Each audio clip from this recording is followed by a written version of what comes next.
13 News Now begins with breaking news. That breaking news is out of Baltimore. 6 officers have now been charged in the death of Freddie Gray. Baltimore State Attorney Marilyn Mosby says the 6 officers failed to get Gray the help he needed following his arrest. Here's ABC's Susan Salney. Baltimore State Attorney's Office has been investigating the circumstances surrounding the arrest of Freddie Gray and his death from the beginning. And today, they released their blockbuster findings. His death has been ruled a homicide. We have probable cause to file criminal charges. Gray was arrested on April 12th after he reportedly made eye contact with police and then ran. Marilyn Mosby, the state's attorney, said the arrest itself was illegal.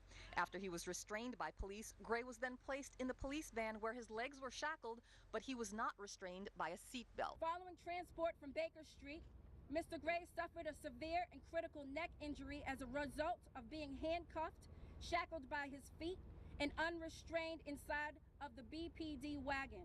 The police van continued to ride around with Gray. They stopped to pick up other prisoners, even while Gray was in distress. Despite stopping for the purpose of checking on Mr. Gray's condition, at no point did he seek nor did he render any medical assistance for Mr. Gray. All 6 officers face a number of charges, including murder and manslaughter, in Freddie Gray's police custody death.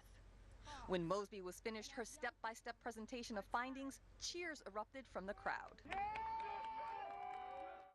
A warrant has been issued for the arrest of the officers. Susan Salney, ABC News, Baltimore. Well, let's get to our weather forecast. It is a very wet start to the weekend for many of you. All that green on the radar means one thing: rain, and lots of it. Much of the area woke up to drenching rains this morning. 13 News Now has been tracking the wet weather all day. We have team coverage for you this noon. Joe Flanagan at the oceanfront, where today's weather is drumming up some rough surf. But, of course, we begin with Craig. Yeah, meteorologist Craig Muller in the weather lab. And, Craig, you've been tracking this all morning long. Yeah, we continue to watch the showers across the area. More rain in the forecast, and I'm really looking forward to hearing from Joe Flanagan in just a moment down at the oceanfront, where the winds have been stronger and will continue to increase through the afternoon. You can see some heavier rain now approaching the eastern shore. We have some areas of moderate to heavy rain right now over the southern part of Northampton County. Back up into Accomack, you can see some heavier rain approaching that area. The rain has been light to moderate at times. We've had some heavier pockets come through this morning. Down across North Carolina, it's been a little drier, but you're seeing your showers down that way as well. Want to talk to you about what's happening, and you can see again the wet weather will be with us through the afternoon, but it's the wind that we're also watching very, very carefully. And at the ocean front, as we take it through the afternoon and into the evening, you can see this is at 6:30. Our futurecast showing the stronger winds shaded in the oranges and even some of the reds back to purple, indicating winds in excess of 30, 40, even 50 miles per hour farther offshore. Those are wind gusts. Now, for our area, inland areas will not be as windy, but with the strong and gusty north and northeast winds, tide levels are going up. And I want to talk to you about that as well. We came through the high tide this morning with a level just below 3.8 feet. That was at 8:11 this morning. As we head to the evening, the next high tide, we're going to reach about 4.4 feet. The threshold for minor tidal flooding, 4.5 feet, will be very close to that. Areas that are prone to flooding, you're going to have the issues again this evening, but the water levels will be going down. Basically, whatever you saw this morning, if you had water that was up, think about adding another 8 or 9 inches of water to that level, and that tells you about where we should be later this evening. So we're going to watch it, and then again, things improving as we go. More rain, though. Eventually, it will taper off overnight. The weekend looks great, and I'll tell you all about that coming up. Well, the weather already having an impact on Hampton Roads. We just learned minutes ago that tonight's First Friday in downtown Norfolk has been canceled. Meantime, high winds are also battering the Virginia Beach shoreline at this hour. And it could get worse before it gets better. Our Joe Flanagan live at the oceanfront this noon. And Joe, you were saying there's an advisory. Absolutely, Vanessa and Andre, it is really windy down here. I checked with meteorologist Craig Muller before I left the building. He told me that it could get worse because there is a high surf advisory right now, and those waves are battering the pier here on 15th Street.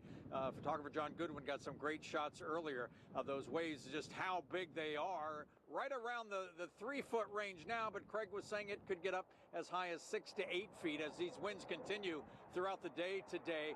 And the tide we went through this morning, as Craig said, around 8:30, that tide will rise again this evening. About 7:30 will be the high tide at Chesapeake Bay Bridge Tunnel, so we'll be looking one more time for some coastal flood possibilities.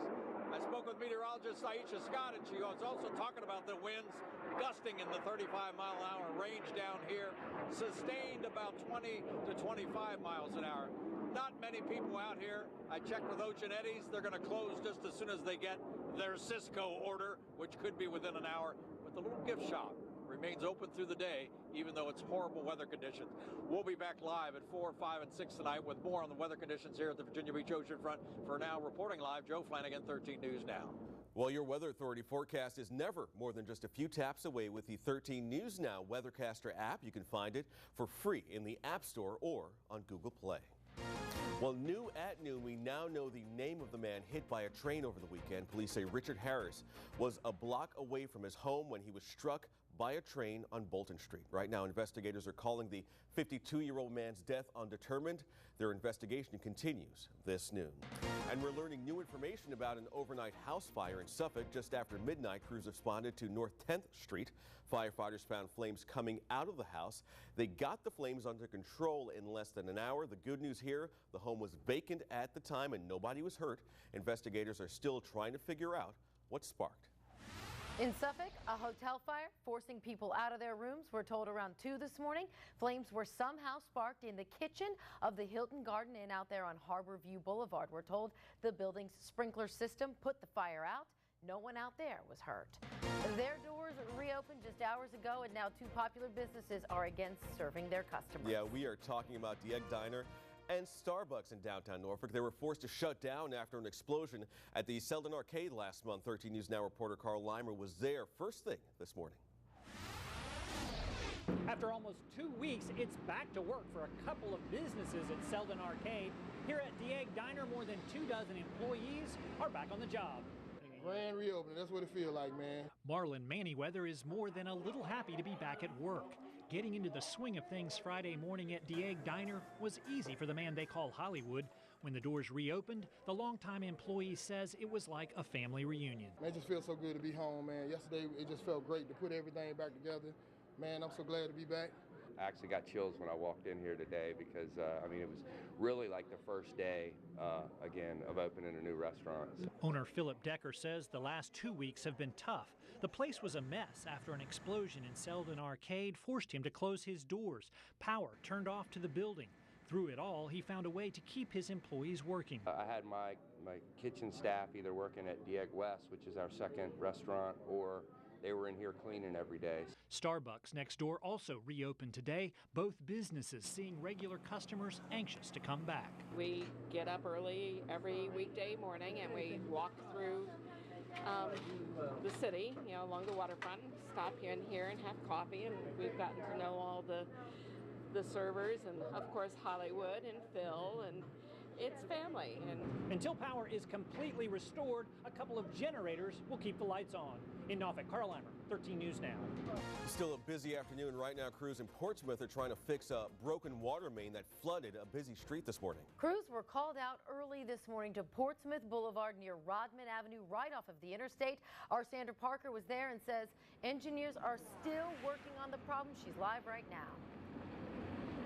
And guys, the rain is certainly not helping the situation here on Portsmouth Boulevard. Let me show you what's going on right now. Okay, you see down here, these are public utility crews. They've been out here since 7. Now, the call came in to police about 3 this morning, just before 3, that someone felt like this road, they were sinking down when they were driving on the road. You can see all the water that's pulled up here on the side. What happened is the water main broke. It broke just before 3. It was causing the road to buckle some. So police closed off the road. When crews got in here, they've been working since about 7 this morning. They are using big equipment right here to dig down onto this road. They've got to go through 8 inches of asphalt, 8 inches of concrete. They've got a lot to get through just to get to the pipe. And at this point, they haven't even been able to locate the break in that water main. So they are still looking for that break in the water main. They want to get that fixed. Once they get that fixed, then they've got a crew ready to come and fix this road. But at this point, it looks like this road is going to be closed for quite some time until they can find that leak, get it fixed. It's closed between, if you see that overpass up there, that's 264, Interstate 264. So it's closed from just about there all the way to Rodman Road. They had road closed signs up here. Now they've put detour signs up. So it looks like it's going to be a while, guys, but they're going to do all they can to try and get this fixed as soon as they can. Sandra Parker, 13 News Now. New at noon, a decorated Marine is facing a court-martial in Norfolk today, accused of humiliating and abusing fellow Marines. Staff Sergeant Dustin Barker is accused of hazing Marines at Guantanamo Bay back in 2013. Court records show he also forced Marines at Quantico to run excessive distances while wearing heavy equipment. Barker's general court-martial was scheduled to start earlier this week at Naval Station Norfolk. He has been a Marine since 2002 and has won 2 awards for good conduct.